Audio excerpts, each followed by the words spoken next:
트럼프도 자기 마음대로 되는 건 아니거든요. 네네. 그래서 전체적으로 금년에 달러가 이코노미스트들이 보는 것처럼 그렇게 약세가 될 것 같지 않다. 네.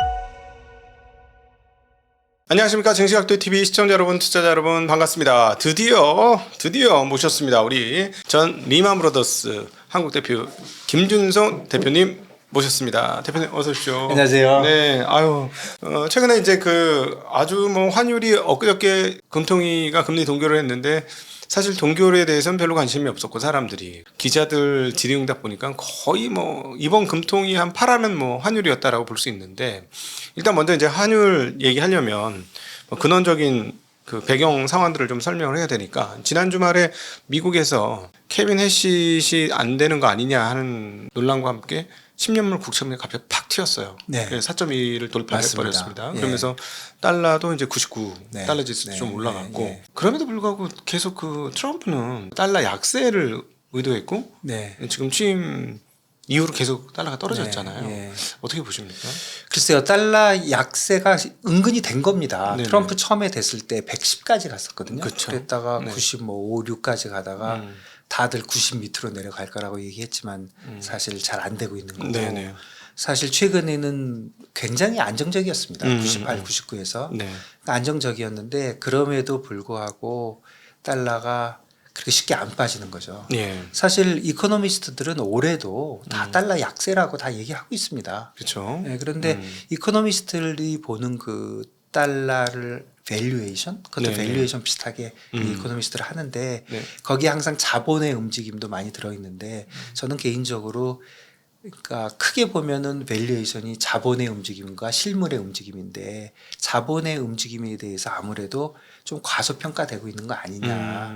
그러니까 예전보다 지금 자본의 움직임이 더 중요해졌거든요. 특히 달러에 관련돼서는 트럼프 이후에 그런 것들이 좀 과소평가되면서 약세로 봐지는 것이지. 저는 개인적으로 그렇게 달러가 약세가 될 이유가 없는 게 아니냐. 네. 그런 생각이 들고요.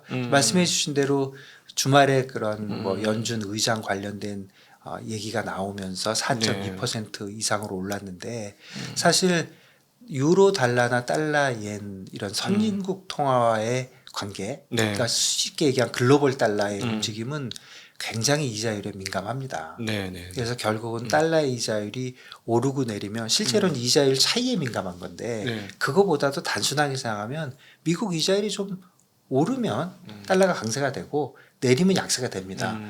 말이 안 되는 것 같지만 다른 통화들이 쫓아가기 때문에 네. 미국 금리의 절대적인 금리 수준이 중요하거든요. 네네. 그런데 그렇다면은 단기 금리가 중요하냐, 장기 금리가 중요하냐는 헷갈리는 대목이 나오긴 하는데 네. 사실은 제가 볼 때는 10년짜리가 실질 금리잖아요. 그렇죠. 10년짜리 금리를 무시할 수 없는데 미국 금리도 보면은 작년에 꽤 내려왔다고 하지만 네. 30년 금리는 작년에 올랐거든요.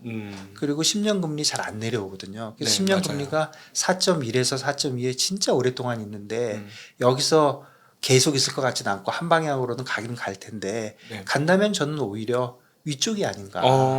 금리를 내렸는데도 불구하고 네. 기준금리를 네. 기준금리를 지금 내리는 거는 항상 이자율이 오른다 내린다는 거는 지금 예상보다 더 올라야 되는 거거든요. 그러니까 생각해 보면 지금 기준금리가 3.75잖아요. 그리고 3년짜리가 있고 10년짜리가 4.2인데 이거를 1년 후로 보면은 그러니까 이 예상이 하나도 변하지 않았으면 네. 금리는 주식이나 외환보다 헷갈리는 대목이 뭐냐면 기간이 있잖아요. 네네. 예를 들어서 달러원 하면 가격 하나잖아요. 삼성전자 하면 가격 하나잖아요. 네.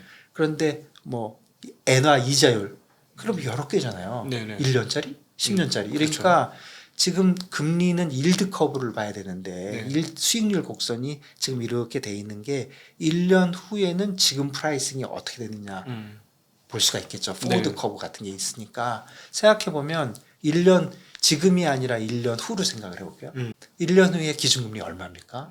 지금 3.0에서 3.25 사이잖아요. 그러겠죠. 그런데 지금 3.25 두 번보다 조금 더 내리는 걸로 프라이싱 돼 있거든요. 네. 그러면 3.18? 거기다 그거는 상한선이니까 밴드니까 한 3.0 정도 봐도 크게 이상하지 않거든요. 네. 그럼 1년 후에 하루짜리 금리가 3.0이에요. 그럼 지금 2년짜리 금리가 3.5거든요. 네. 그러면 지금 2년짜리 금리는 지금 3.75를 감안해서 3.5니까 네. 그러면 그때 가면 2년짜리 금리도 좀 내리겠죠? 많이 안 내리겠죠. 그런데 1년이 지났으니까 아마도 3.4 포워드로 정확하게 계산해 보면 나오겠지만 3.4쯤 나올 겁니다. 네. 10년짜리 금리는 영향이 적기 때문에 4.0 뭐 4.15 이렇게 나올 거거든요. 그러면 1개월짜리 금리, 하루짜리 금리 3, 2년짜리, 3년짜리 금리 3.4, 10년짜리 금리 4.2 이상합니까? 별로 이상해 보이지도 않잖아요. 네. 네. 그리고 우리 중립금리가 3.0 근처에 있다고 생각을 하면 네. 그러면 금리가 내린다는 뜻은 이거보다 더 낮아야 됩니다.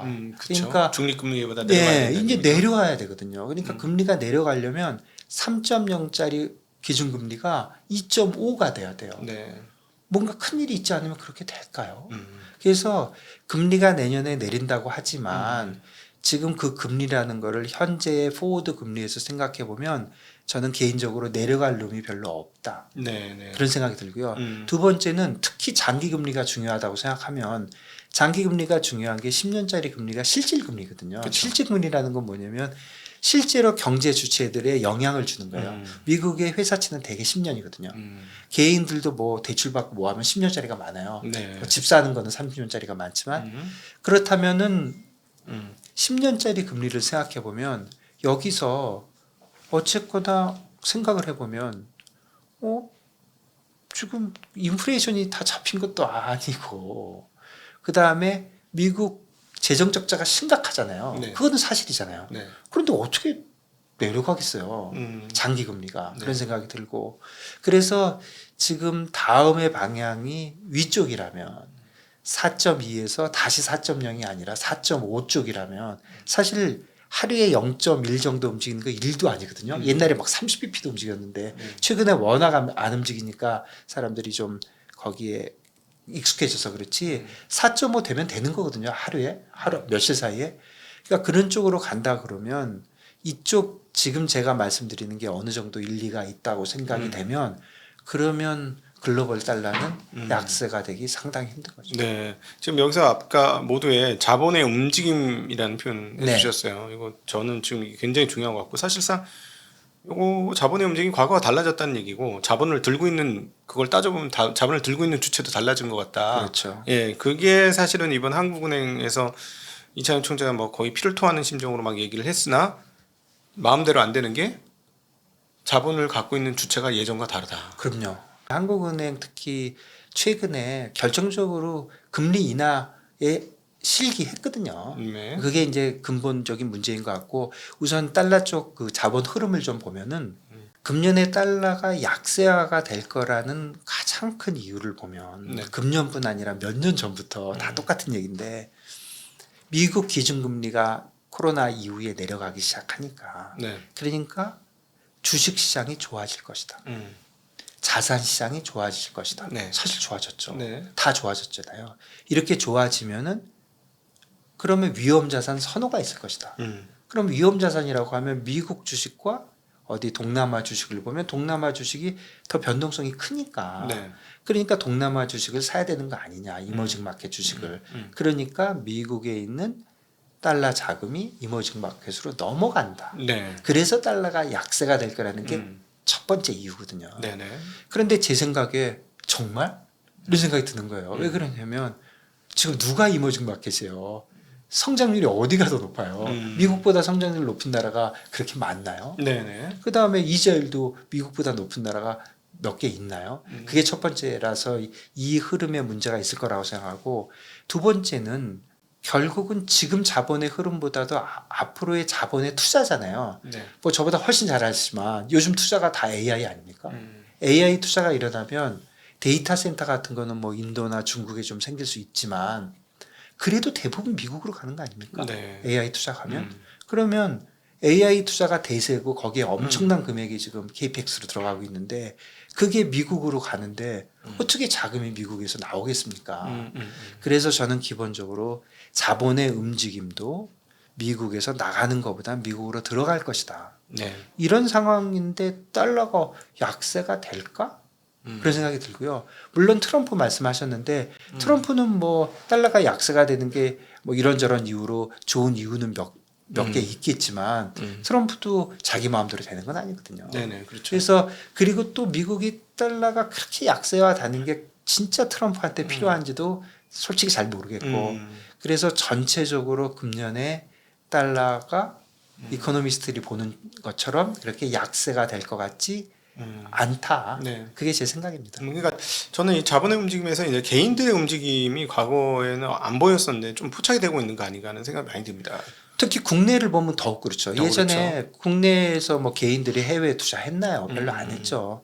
근데 국내에 있는 분들이 해외 투자를 많이 하게 되는 거는 뭐 몇 가지 이유가 있는데 뭐니 해도 첫 번째는 테크놀로지가 좋아진 겁니다. 예전에는 엄청 불편했죠. 맞아요. 애플 주식 하나 사려면 모건 스탠리에다가 구자율해야 되거든요. 네. 못합니다. 귀찮아서. 근데 지금은 핸드폰 딱 꺼내면 0.1초 만에 할 수 있잖아요. 네. 그렇게 편의성이 좋아졌고 그리고 알게 모르게 개인들이 글로벌화가 많이 됐어요. 네. 예전보다 뭐 유학도 많이 갔고 이민도 가고 네. 여행도 가고 뭐 애플이나 구글한테 뭐 돈도 많이 뜯기고 음. 매달 내는 돈 많잖아요. 네네네. 그러다 보니까 글로벌화가 되면서 예전보다 아무래도 해외 관련된 것들이 많이 좋아지고 그리고 또 결정적으로 우리나라 개인들이 해외 자산 규모가 일본이나 홍콩보다 작습니다. 현재까지는. 네. 그러니까 룸이 많아요. 그리고 개인들이 그 투자를 다양화하는 거는 진짜 방향이거든요. 그건 진짜 좋은 거거든요. 그러니까 여러 가지로 볼 때 개인들이 많이 좋아졌고 또 하나는 예전에는 그 전체적으로 그런 것들을 어디다 누구한테 맡겨서 하는 분위기가 좀 있었는데 요즘은 그런 것보다 워낙 발달하니까 맞아요. ETF 같은 것도 좋아지고 하다 보니까 개인들이 본인들이 좀 투자를 하고 하는 쪽에 움직임이 생기면서 그리고 뭐 선물 시장 이런 것도 워낙 뭐 예전보다 하기 좋아졌거든요. 그러니까 이런 것들 영향을 미쳐서 개인들이 움직이고 있는데 네. 다만 최근에 뭐 한국은행 총재도 자꾸 얘기한 게 서학개미 얘기하는 게 전반적인 추세인데 옛날에 안 보이는 분들이 보이니까 네. 이분들 때문이라고 얘기하는데 그건 사실 겉만 봤지 속을 못 본 게 전체적인 흐름은 그분들이 해외 투자를 많이 하는 이유를 보면은 네. 뭐 좋게 얘기하면 해외 진출, 나쁘게 얘기하면 자본 유출이거든요. 자본 유출이 최근 뭐 1, 2년 사이에 확실하게 일어나고 있기 때문에 그렇죠. 그런 영향이 아닌가 이렇게 생각하고 있습니다. 지금 투자 자문하고 계시니까 네. 제가 약간 걱정되는 생각은 이런 거예요. 크게 제가 보기에 두 개인데 기관 투자가가 두 개잖아요. 네네. IB 트레이더들하고 펀드 매니저인데 네. IB 트레이더들은 거의 몰락을 했습니다. 지금 지난 최근에. 30년 동안. 예. 몰락을 한 이유가 첫 번째는 그거예요. 테크놀로지가 좋아져가지고 옛날에는 IB 트레이더 제가 IB 트레이더 할 때요. 네네. 저는 뭐든지 다 갖고 있었어요. 거래하기가 너무 쉬웠어요. 네네. 다른 사람 거래를 못했어요. 그런데 그거 이제 다 같이 할 수 있어요. 네. 그 다음에 두 번째는 진득한 정보. 음. 옛날에 나밖에 없었어요. 네. 이제 다 갖고 있어요. 음. 그러니까 할 수가 없고 세 번째는 IB들이 트레이딩에서 돈 많이 버는 거에 대해서 이제 정부들이 너무 싫어해. 그러니까 그거 못하게 하잖아요. 그러니까 이제 못하게 됐고 펀드 쪽을 보면 예전에는 야 나한테 돈 맡겨 내가 알아서 다 해줄게. 그랬는데 이런 것들이 많이 줄었어요. 사실은 액티브 펀드는 엄청 줄었어요. 한국은 몰락했습니다. 네. ETF만 좀 남았지. 그렇죠, 네. 근데 사실은 지금 뭐 액티브 펀드 하시는 거잖아요. 그렇죠. 일종의 이제 예. 일임 자문인데 그렇죠. 액티브 펀드 하는 거죠. 그래서 제가 보기에는 액티브 펀드도 가만히 생각해 보시면 제가 뭐 여기 나왔다고 좋게 얘기하려고 그러는 게 아니라 제 평소 생각인데 액티브 펀드도 방향에 따라 많이 달라지는 게 매크로 펀드는 될 리가 없어요. 네. 매크로 펀드는 매크로 펀드에 앉아 있는 IB 트레이더나 펀드 매니저나 개인이나 다를 게 아무것도 없어요. 그야말로 반반이 돼 버렸거든요. 네네네. 그러니까 전체적인 걸 이해를 해야 되는데 그거를 어떤 애한테 맡기는 거에 대해서는 사람들이 이렇게 하지만 네. 섹터를 보는 마이크로 쪽은 네. 아직도 전문가가 있죠. 그러니까 전문가 양쪽에 있지만 네. 매크로는 뭐 너나 나나 마찬가지인 거예요. 진짜 그야말로 반반이어서. 네. 그렇지만 마이크로 쪽은 있죠. 네네. 제 생각에는 뭐 조금 불편한 얘기일 수 있는데 이 국내 그 주식 시장이 네. 주식 종목 선정에만 너무 치우치면서 뭐 굉장히 작은 종목에 많이 가고 뭐 리딩방 이슈도 있고 이런 걸 네. 너무 오랫동안 해온 거고요. 네. 이게 한 단계 이제 올라갈 수 있는 때가 왔는데 그게 물론 이 기관과 개인들의 발전과 이런 관계도 있지만 사실은 대표님처럼 네. 이런 펀드들이 많이 생겨서 그런 뭐 말도 안 되는 것들은 중간중간에 네. 해소를 시켜주는 거죠. 사실은 본인은 돈을 벌고 있지만 마켓은 해소시켜주는 네, 거거든요. 네, 네. 그런 일이 많이 일어나야 된다고 근데 생각하고요. 그 세력이 없어진 거예요. 제가 보기에는. 없어진 거죠. 이렇게 돼가지고 왜 네. 이걸 저희가 주목을 네. 했냐면 이렇게 돼서 야 이거 이상하다는데 평균으로 보니까 평균보다 별로 안 차이 나. 그러니까 근데 얘가 이렇게 된 거야. 액티브 펀드들이 없어서 그래요. 그래 맞아요. 네, 저희는 깜짝 놀랐어요. 지금. 그러니까 다시 생길 것이고 그리고 예전에 액티브 펀드들은 대개 기관의 돈을 받았어요. 네네네. 그런데 개인의 돈을 받아야 될 것 같아요. 제가 보기에는. 음. 그러면 개인들 입장에서는 저 같으면 이럴 것 같아요. 야, 내가 예를 들어서 뭐 한국 주식하고 미국 주식 중에 뭐가 좋을 것 같아. 이런 거 그냥 내가 하면 되고 네네. 지수나 ETF가 있으니까. 음. 그런데 섹터는 제가 알 수가 없잖아요. 네네. 저는 반도체가 좋을 줄은 알았지만 이렇게까지 좋을 줄은 모르겠고 그 다음에 삼성전자가 과연 이런 이 체인에서 어떤 정도의 수준인 건지 도대체 무슨 뭐 이름도 많은 그 반도체들은 과연 어느 정도의 수준의 이건지 저는 잘 모르겠어요. 네네. 그러니까 그런 쪽으로 가면 난 잘 몰라. 벌써 나오거든요. 네네. 그리고 내가 그걸 왜 다 쫓아가야 돼? 음. 이렇게 생각할 수 있거든요. 네네. 그러니까 그런 부분에 대해서는 또 여기다 투자를 하고 저는 있는 돈을 전부 뭐 매트릭스에다 맡길 게 아니라 일부는 여기다 맡기고 일부는 자기가 하고 그래서 그야말로 다양화한 네. 그런 투자를 해야 된다고 생각하거든요. 특히 최근에는 이 투자 활동이 없는 경제 활동 이런 거가 진짜 너무 어려워진 것 같아요. 양극화가 이렇게 돼버리는데 네네. 투자 자산이 이렇게 올라가는데 네. 뭐 금, 뭐 주식, 네. 비트코인, 네. 뭐 뭐든 간에 저는 무조건 다 올 거라고 생각해요. 앞으로도. 네. 네네. 이렇게 오르는데 아무것도 안 하고 예전처럼 그야말로 열심히 일하면 돼. 이건 조금 아닌 것 같거든요. 네네. 그러니까 근로소득이나 사업소득, 사업소득도 뭐 삼성 정도 되는 회사 아니고 동네에서 뭐 하는 건 다 근로소득이거든요. 네네. 근로소득만 가지고 과연 내 평생 나의 경제 활동을 할 수 있는 시대인가? 네. 저도 답은 갖고 있지 않지만 분명한 거는 30년 전에 비하면 아니다. 네, 그쵸. 네. 경제 투자 활동 해야 됩니다.